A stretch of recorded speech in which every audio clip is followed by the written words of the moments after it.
So let's start off this video with the results of the book giveaway. And so I've listed those down in the description. I just used your YouTube names and I've provided an email address, which is also on the YouTube channel. I don't put it anywhere it's difficult to find.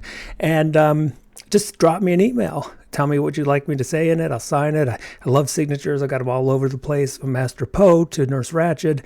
And so just give me an address you'd like me to send it to, and I will get those off. And there are 4 of you.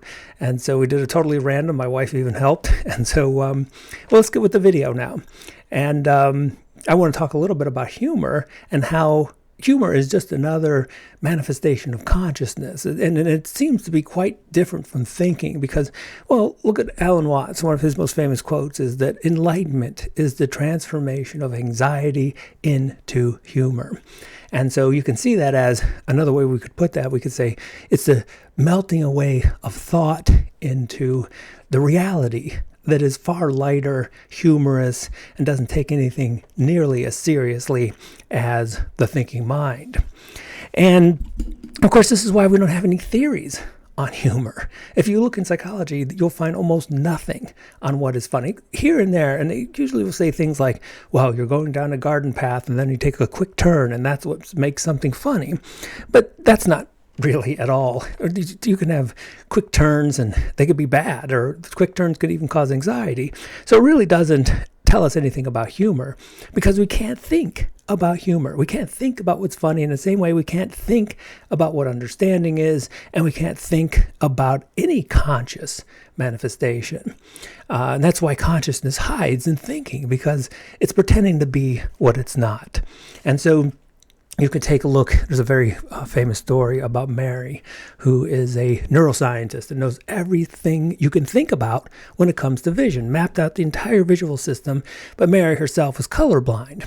And so they take this knowledge and they fix her condition so she can actually see color for the first time. And the whole question is, of course, what is now known? What does she now experience that she didn't know before? Well, she experienced conscious vision, which is far more than any of the thinking that we could possibly have. And you could apply this to humor.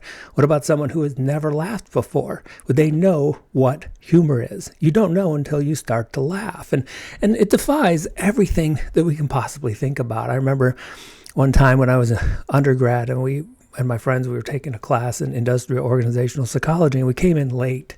And for some reason, my friend was leading us into the classroom and sat in the very front row. And he was talking about, well, it's IO psychology, so this is like applying it to the business world. And for some reason, he had to pick a fictitious object that we wanted to sell to people, and he picked moon tents. I don't know if that's common. It's the only IO class I ever took. I don't know why anyone would need a moon tent, so that kind of sets up an anomalous, humorous situation to begin with.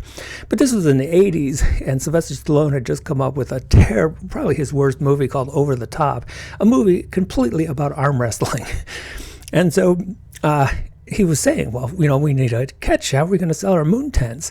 And my friend turned to me and he said, well, why don't we have Stallone make a movie over the moon tent? And for some bizarre reason, it sent us all into hysterics that was actually a very interesting manifestation of consciousness. Also very socially awkward because we could not stop laughing. And so I tell that story because you probably can relate to something where you've had you couldn't stop from laughing. Just say, well, you can't stop from falling in love, and you can't stop yourself once you understand something. These are all unique manifestations of consciousness exploring itself. And it doesn't mean there's division in consciousness. It just means that consciousness is always trying to be what it isn't. And so it gets lost in itself in the thinking mind. And once that thinking dissolves, don't be surprised how often you'll find humor.